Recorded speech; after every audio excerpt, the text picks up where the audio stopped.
براہ راست لیے چلتے ہیں۔ سینٹ کا اجلاس جاری ہے جہاں پر اسحاق ڈار اظہار خیال کر رہے ہیں۔ الٹیمیٹلی 2002 سے جو کام شروع ہوا، لیٹر آن میرے ساتھ اور رضا ربانی صاحب کے ساتھ دونوں پارٹیز نے دیکھا کہ کام بہت زیادہ ہے تو 2 بندے اور ایڈ کیے گئے۔ اس میں again honourable member of this house Safdar Abbasi صاحب ماضی میں رہے ہیں، اور آنریبل ممبر جو ابھی بھی ہیں آسن اقبال صاحب فرام پی ایم ایل این ایڈ کیے گئے۔ تو 4 ممبرز نے الٹیمیٹلی اینڈ فائنلی وہ ڈاکومنٹ جو آج ایک تاریخ کا حصہ ہے چارٹ آف ڈیموکریسی، اور جس پہ میں جیسے کہا کہ سب پارٹیز کے دستخط ہیں لیٹر آن ریٹیفائی کیا انہوں نے، تو وہ اس میں کچھ انفنش ایجنڈا بھی ہے۔ میں سمجھتا ہوں کہ وہ اس انفنش ایجنڈے کو، جس میں ٹروتھ ریکنسیلیشن کمیشن ہے، جس میں کانسٹیٹیوشن کورٹ ہے، اس طرح کی چیزیں جو رہ گئی ہیں اس کو بالکل کرنا چاہیے۔ اور اب جو حالات پیدا ہوئے ہیں وہ ٹروتھ اینڈ ریکنسیلیشن کمیشن بہت اس کا مدد کرے گی ہمارے اس کام کو، اس کا ایجنڈا پھر ایکسپینڈ ہو جانا چاہیے، یعنی maybe from 2010 maybe 2000 سے مے بی جو بھی ایک متفقہ ایک فیصلہ ہو۔ تو میں آنیسٹلی بلیو کرتا ہوں کہ اس ہاؤس نے ماشاءاللہ بڑا کنٹریبیوٹ کیا ہے الحمدللہ پاکستان کی یعنی پارلیمنٹری تاریخ میں، اور انشاءاللہ اس کو بڑا گولڈن الفاظ سے لکھا جائے گا۔ لیکن کچھ عرصے سے یہاں ڈسپلن جو ہوا کرتا تھا، یہ کسے upper house is the symbol of the federation, is the federating جتنی چاروں اکائیاں ہیں، اور پھر federation it self also national assembly کے 2 ممبرز 3 ممبرز ہوتے ہیں ہر وقت۔ تو یہ ایک کولیکٹیو ایکسرسائز ہے کہ جو کام نیشنل اسمبلی سے ہو کے آتا ہے اس کام کو پھر ہم مزید اس کو نوک پلک ٹھیک کریں، اس میں کنٹریبیوٹ کریں۔ تو میں سمجھتا ہوں کہ یہ، اور پھر سارے صوبوں کی ایکول ریپرزنٹیشن ہے، یہ بڑا اچھا ایک نظام ہے کہ اگر نیشنل اسمبلی میں یعنی میجورٹی کی بنیاد پہ اگر کوئی چیز پاس بھی ہو جاتی ہے تو یہاں یہ ایک فورم ہے کہ جو اس کو امپرووائز کر سکتا ہے، اس کو امینڈ کر سکتا ہے، کیونکہ یہاں چاروں صوبوں کی ایکول نمائندگی ہے۔ یہ کونسل آف کامن انٹرسٹ میں بھی یہی کانسیپٹ ہے جو آپ کے آئین میں ہے کہ 4 فیڈریشن سے federal ministers at one time, اس میں ہوتا تھا 4 federal minister including prime minister, and چاروں چیف منسٹر اس کے ممبرز ہوتے تھے، اور وہ میجورٹی کے ساتھ فیصلہ کیا کرتے تھے۔ وہ پھر 18ویں ترمیم میں، اور میں خود اس کا چیئرمین رہا ہوں 1999 میں، کیونکہ والیوم ورک بہت زیادہ تھا، اور مجھے پھر پرائم منسٹر صاحب نے صدر صاحب کو اپنا ایڈوائس بھیج کے مجھے چیئرمین ڈکلیئر کروایا۔ لیکن 18th امینڈمنٹ کے بعد اب prime minister has to be there. پہلے مینڈیٹری تھا، اب جو ہے پہلے مینڈیٹری نہیں تھا، اب وہ یعنی کانسٹیٹیوشنلی مینڈیٹری ہے کہ پرائم منسٹر +3۔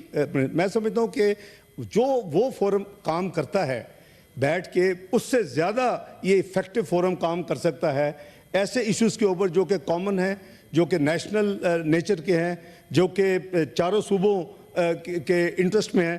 تو میں آنیسٹلی بلیو کرتا ہوں کہ یہاں بہت ہی ساتھی، کس کا نام لیں، اور جو ساتھی ہمیں دنیا سے رخصت ہو گئے، میں ان کے لیے دعائیں مغفرت کرتا ہوں کہ کئی ساتھی ایون اس ٹینیور میں، یہ جو کرنٹ ٹینیور، اس میں بھی کئی ساتھی ہم سے رخصت ہو گئے، اس میں رانا مقبول صاحب اور ساتھی ہیں۔ تو میں ان کے لیے دعا کرتا ہوں اللہ تعالیٰ ان کو جوار رحمت میں جگہ دے اور اپنا بہترین مقام عطا کریں۔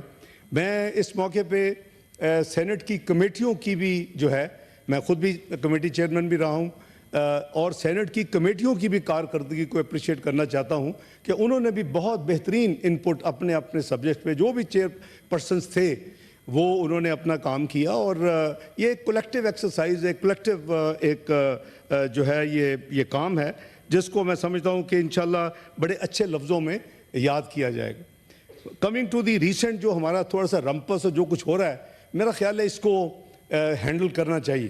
ایک سمبولک پروٹیسٹ یا اس طرح کی چیزیں تو ٹھیک ہیں، لیکن آل دا ٹائم میسیج دنیا میں اچھا نہیں جا رہا، یعنی نیشنل اسمبلی میں تو جو کچھ ہے آپ دیکھ رہے ہیں، بٹ اس ہاؤس کی جو اپنی سینٹٹی ہے، اس ہاؤس کی اپنی جو سمبلزم ہے، اس ہاؤس کا جو اپنا ایک مقام ہے، وہ وارنٹ کرتا ہے کہ اگر ہم نے پروٹیسٹ بھی کرنا ہے، ہم نے اگر کسی چیز کے اوپر، تو وہ بھی ایک پارلیمنٹری دائرے کے اندر رہ کے ایک دوسرے کے افہام و تفہیم کے ساتھ، ایک دوسرے کے اخلاق کے دائرے کے اندر رہ کے ہمیں کرنا چاہیے۔ میں خود بہت بڑا بلیور ہوں ریکنسلیشن کا، اور آپ نے دیکھا کہ میاں نواز شریف صاحب نے جب وہ تشریف لائے 12 اکتوبر کو، تو انہوں نے 21 اکتوبر کو تو انہوں نے ان کا جو پیغام تھا پہلا مینار پاکستان میں، انہوں نے کہا کہ میں تمام پولیٹیکل پارٹیز کو چاہوں گا کہ ہم ساتھ لے کر چلیں، اور ہم جو پاکستان جس بھور میں پھنسے اس میں بعد میں آتا ہوں اس کو مل کے نکالیں, کیونکہ یہ کسی ایک پولیٹیکل پارٹی کا کام مشکل ہوگا, کیونکہ مل کے چلیں گے تو یہ آسان, ریلیٹیولی آسان ہوگا. تو اس کے بعد جناب ڈپٹی چیئرمین جو اس وقت وزیر اعظم اور صدر مسلم لیگ نون میاں شہباز شریف ہے, وہ بھی ایسے پیغامات دے چکے ہیں. انہوں نے ابھی ریسنٹلی جب اوتھ لی ہے, انہوں نے چارٹر آف اکانومی کی بات کی ہے, انہوں نے چارٹر آف ریکنسلیشن کی بات کی ہے, اور چارٹر آف اکانومی میں 2013 سے میں I have been begging in the parliament. 2013 کا بجٹ دیا, میڈیم ٹرم فریم ورک دیا 2013-2016, اور تاکہ ایک منی فیوچرسٹک دے دیا جائے کہ کیسے. 2014 کا بجٹ دیا, 2014-2017 کا میڈیم ٹرم فریم ورک دیا بجٹری, 2015 کا بجٹ دیا, 2015-18 کا دیا, 2016 کا دیا, 2016-19 کا دیا, 2017 کا دیا. That was the last budget I presented. 2017-20 کا دیا. What was the spirit? Spirit was کہ let's come together, at least economic ایک روڈ میپ بنا لیں, ایک چارٹر آف اکانومی سائن کر لیں. لیٹ دی عوام بھی witness, like charter of democracy میں وٹنس تھی پاکستان کی پوری عوام, اس کو سائن کریں, اور اس کو ڈیریلمنٹ نہیں ہونی چاہیے. سیاست کریں, نیشنل انٹرسٹ میں کرٹیسائز کریں اپنے, اور it is not a perpetual fixated کوئی چیز نہیں ہوتی. دس از ایولیوشنری پروسیس, وقت کے ساتھ ساتھ اس میں امپرومنٹس ہو سکتی ہیں اس میں. تو میں کہہ رہا تھا کہ میں خود بہت بڑا ریکنسلیشن کا حامی بھی ہوں, اور اس میں انوالو رہا ہوں. 2014 کے 126 دن کا دھرنا جس خادم نے اٹھوایا تھا, میں نے پی ٹی آئی کے ساتھ نیگوشیشنز کی. ادھر سے شاہ محمود قریشی صاحب تھے, جہانگیر ترین صاحب تھے, ان کی پوری ٹیم تھی, اور ادھر سے میں تھا, ہماری ٹیم تھی, زاہد احمد صاحب تھے, حسن اقبال صاحب تھے.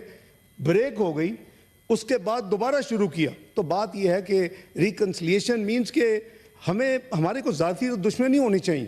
ہم سسٹم کے لیے کام کر رہے ہیں, پاکستان کے لیے کام کر رہے ہیں, اور اس اسپرٹ کے ساتھ اگر ہماری نیشنل انٹرسٹ کے خلاف کوئی چیز ہے تو بالکل ایک دوسرے کو روکنا چاہیے, اس میں بات کرنی چاہیے. لیکن ریکنسلیشن جو ہے اس سے افہام و تفہیم سے ہی معاملات آگے چلتے ہیں. میں وہ 2014 کا میں نے بتایا, اس کے بعد 2 دھرنے اور ہوئے, دونوں میں انوالو رہا ریکنسلیشن کرواتے. تو charter of democracy and charter of economy میں سمجھتا ہوں کہ وقت کی ضرورت ہے, اور اس کے اوپر ہمیں بہت توجہ دینی چاہیے. جناب اسپیکر, اس وقت عوام کے جو مسائل, عوام, اب میں اس ماضی میں کمپیریٹیو میں یہاں گھنٹوں ایکسپلین کر سکتا ہوں, بٹ دا نٹ شیل از کہ پاکستان 2013 میں it was declared macro economic unstable country. No matter کون سی پولیٹیکل پارٹی, فیبری مارچ کا ڈاکومنٹڈ ہے گلوبلی. اٹ واز پریڈکٹڈ کہ جو بھی پولیٹیکل پارٹی آئے گی 6 سے 7 مہینے ڈیفالٹ ڈکلیئر کرے گی. یہ میں نہیں کہہ رہا, یہ دنیا کے گلوبل اداروں نے بزنس بند کیا تھا, جیسے ہم نے دیکھا کہ 16 مہینے کی گورنمنٹ میں ہوا, جو کچھ ہمارے ساتھ عالمی اداروں نے کیا. لیکن اس کے بعد ہماری قسمت تھی, اللہ نے ہمیں موقع دیا, PMLN کی گورنمنٹ بن گئی, ہم نے دن رات ایک کیا. Where did we reach? That shows کہ اگر کمٹمنٹ کے ساتھ, اور اس وقت میں ریمائنڈ دا ہاؤس کہ 2014 کا جو دھرنا تھا اس کے خلاف پارلیمنٹ دونوں ہاؤس کی تمام political parties they gel together, they bonded together in this building, they said کہ کم وقت میں ہم اس کو یہ نہیں ایکسیپٹ کرتے. اور وہ میں سمجھتا ہوں کہ ایک جمہوریت کی کامیابی تھی. اب میں عرض کر رہا تھا کہ 3 سال کے ایک قلیل عرصے میں پاکستان کہاں پہنچ گیا؟ Lowest inflation of 46 years, CPI 4.6%, food inflation around 2%, GDP growth 6%, آپ کا پالیسی ریٹ جو بیس ریٹ ہے اسٹیٹ بینک کا وہ 5.25%, آپ کا ایکسپورٹ ری فائنانس 3%, آپ کا long term finance facility 3%. These are the things, they are the music in the western world اگر کسی کنٹری میں یہ انڈیکیٹرز ہوں.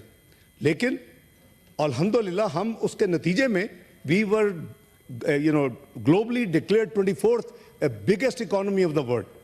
ہونا تو یہ چاہیے کہ ہم مل کے, ہم جو پریمیم کلب دنیا میں گنی جاتی ہے G20, جس میں ہمارا ہمسایہ ملک بھی شامل ہے, اور ورلڈ گلوبل اکنامک پاور ساری شامل ہے, اس میں چائنا ہو, امریکہ ہو, جرمنی ہو, UK ہو, سب ہیں. تو ہم تو بہت تھوڑا ڈسٹنس رہ گیا تھا, اور یہ پروجیکٹ کیا گیا پرائس واٹرز کوپرز نے کہ چند سالوں میں Pakistan will be part of G20. The way we were progressing. پتہ نہیں اس ملک کو کس کی نظر لگ گئی, کیا کانسپریسی ہوئی. میں اس کو کہا کرتا ہوں project 2011. I don't want to dilate, کیونکہ یہ ہماری فیئرویل سپیچز کا دن ہے. I don't want to into, but I know what happened. I know what was the conspiracy. I've been part of the sufferers. لیکن we have to just live with patience we have to go forward. اس ملک میں Dawn کا drama رچایا گیا, اس ملک میں Panama کا drama رچایا گیا.